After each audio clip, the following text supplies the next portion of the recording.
right, let me so you got 8 iron here, right? Yep. Let me show you something here. Okay. Come by me. Because when we talk about short game, we don't want it to be just that 60-degree flop, right? And I mean, because the shots that we're doing here, we want to get the ball on the ground a little bit more. Like, I mean, if we're here, I would say for you, you're just a good putter. The high percentage shot's going to be the putt it. Right. You know, once we start getting into here, right, then we got more of that, you know, kind of that fringe to go, that first cut to go through, and it's going to be a little bit tougher to control it. Okay. So let me show you kind of how I want you to set up when you do these little bump and run shots. Obviously, you do this already very well. Right, you're scratching your +2 handicap. You know how to chip, right? But let's just get it so we're on the same page in terms of how I want you to set it up. Okay. And I'll just show you a couple times. Say we're going to that long pin there, right? I want to throw it a little bit further back in my stance. I want to stay a little bit more in that front foot, maybe 70%, right? And then it's more of a putting stroke. Okay, it's more of a putting stroke. So obviously, when you hit these little bump and run shots, you said earlier that you have a tendency to kind of catch them a little thin, right? So I'm going to show you a little drill to help you, get that club working down a little bit more. Okay. So what I want you to feel is I want you to, you can actually, and as you're a good player, so you can actually, I want you to, when I teach, 10, 20 handicaps, I'm just trying to have them hit a solid shot.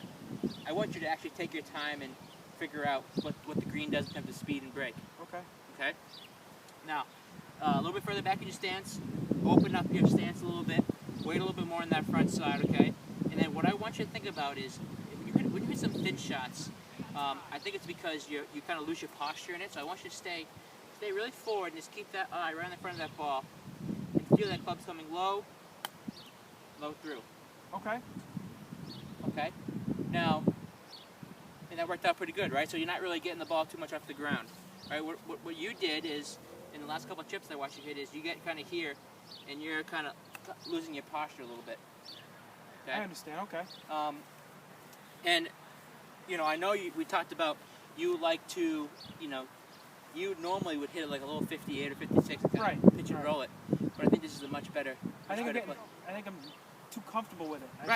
Right. It's my go-to, and I don't want that to be the go-to because it's not the right club. This is why I want to do this with you, because this lesson series is all about getting you more prepared for lessons. I mean, more prepared for tournaments. Yep. Okay. And we're in a tournament situation. We're on the last hole. We have a little pressure on ourselves. Taking that 58-degree wedge and putting it back in your stance with that low bounce and the tight plate is not what we're not going to be as easy as this is a little bit. This is a higher percentage shot. Okay. Why don't you hit a few? Okay. So you want my talk me through this. So from what you just explained, you want me to have about 70% of weight on my front foot. I don't think you were enough forward to start forward. Okay. And so I want to play it off my back foot. Right. All right. Hands a little forward. Yep. Okay. It's just like that. It's kind of like that putting motion. Stay steady. It's just. Yeah. That's it. That's all it is. And what I like to do is keep your eye right in the front of that ball. Okay. Okay. Keep your head still. It's like you're hitting a putting shot. Wait a little forward. Yep.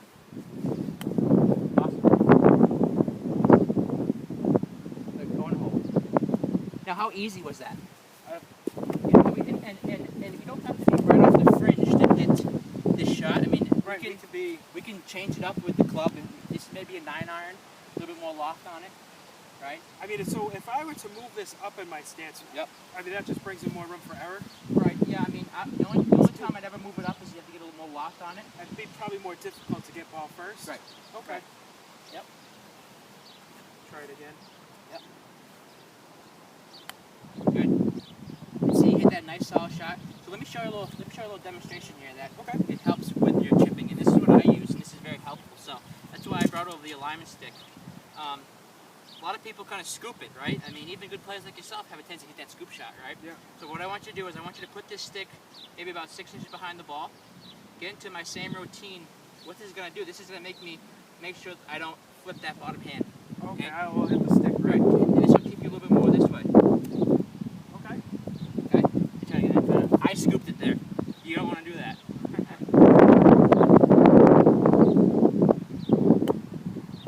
See how nice that sound was? Yeah. Okay, why don't you try that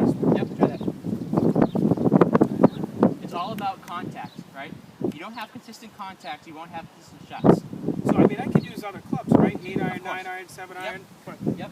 I like the 8 iron right now. You're not going to hit that quality of shot when you have that high